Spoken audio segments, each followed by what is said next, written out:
Masa depan komoditas unggulan Indonesia berada dalam ancaman ketika Uni Eropa meresmikan EU Deforestation Free Regulation atau UU Anti-Deforestasi Uni Eropa. Kebijakan ini dinilai diskriminatif dan menimbulkan kekhawatiran bagi para petani kelapa sawit hingga kopi di Indonesia. Lantas, bagaimana pemerintah menghadapi regulasi tersebut dan bagaimana respons dari para pelaku usaha hingga petani yang terdampak? Mari kita simak dalam Food Agri Insight on Location.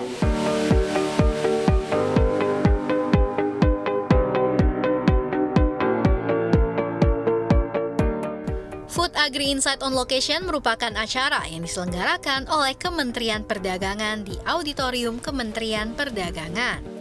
Acara yang bertemakan melawan Undang-Undang Anti-Deforestasi Uni Eropa ini menghadirkan berbagai narasumber terkait. Di antaranya staf khusus Menteri Perdagangan bidang perdagangan internasional Bara Hasibuan, Ketua Asosiasi Petani Kakao Arif Zamroni, Ketua Departemen Specialty dan Industri BPP Asosiasi Eksportir Kopi Indonesia Mulyono Susilo, dan Ketua Umum Gabungan Pengusaha Kelapa Sawit Indonesia Edi Martono.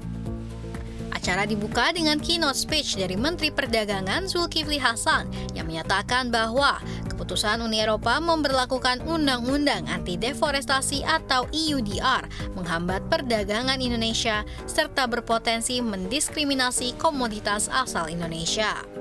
Zulkifli Hasan menyebut Indonesia dan negara anggota WTO lainnya aktif menyuarakan penolakan terhadap Undang-Undang Anti-Deforestasi Uni Eropa.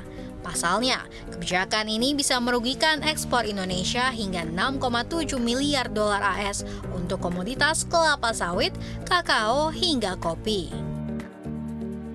Selain itu, sebagai imbas Undang-Undang Anti-Deforestasi, Uni Eropa memberlakukan kebijakan baru, yaitu pengekspor harus memiliki sertifikat yang menyatakan produk mereka tak merusak lingkungan.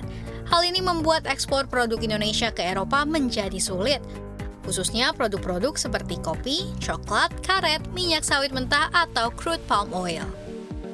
Ketua Umum Gabungan Pengusaha Kelapa Sawit Indonesia, Edi Martono, mengungkapkan syarat dokumen hingga sertifikasi untuk ekspor EUDR akan sangat memberatkan dan menyulitkan pengusaha dan petani.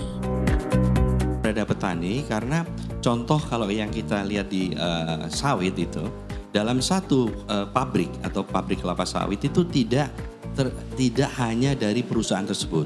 Perusahaan juga menampung dari ratusan petani.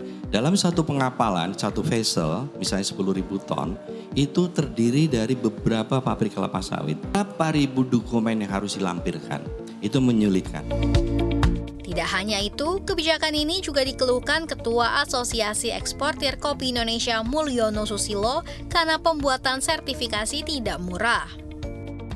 Masalah sertifikasi, bagaimana otentiknya, biayanya siapa yang akan menanggung, itu akan juga jadi masalah. Tidak mungkin kita bebankan ke petani-petani kecil. Yang rata-rata di Indonesia sendiri, petani kopi itu rata-rata lahannya luas tidak lebih dari 1 hektar. Yang produksinya rata-rata untuk kopi Robusta itu antara hanya 1 ton. Bagaimana kita bisa menjalankan ini ke petani, membebankan untuk sertifikasi segala macam, itu akan menjadi masalah juga.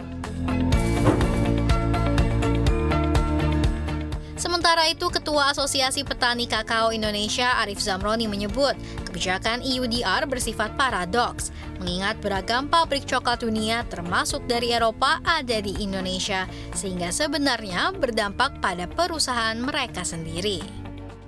Olahan kakao itu justru berada di Indonesia semua, Pak.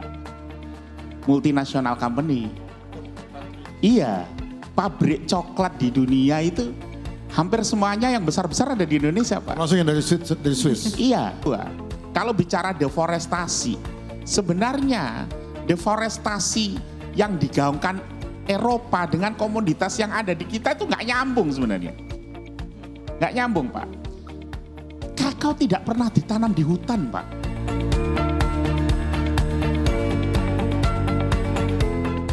Sebagai langkah konkret Kementerian Perdagangan, staf khusus Menteri Perdagangan bidang perdagangan internasional, Bara Hasibuan menyatakan siap untuk melawan kebijakan ini pada mekanisme atau forum yang tersedia pada level multilateral, termasuk di WTO dengan dukungan negara lainnya.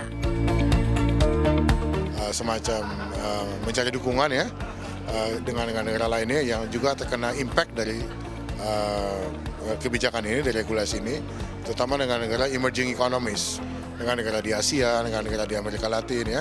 Misalnya mereka dengan negara yang menghasilkan komoditis yang sama juga ya, seperti kokoa, seperti kopi, seperti rubber, CPO juga dengan Malaysia. Kami aktif untuk melakukan pembicaraan juga untuk mencari kemungkinan bagaimana kita bisa menghadapi sama. Jadi kami ingin menciptakan semacam united front ya, suatu kekuatan global di antara negara-negara emerging economies untuk melawan ini.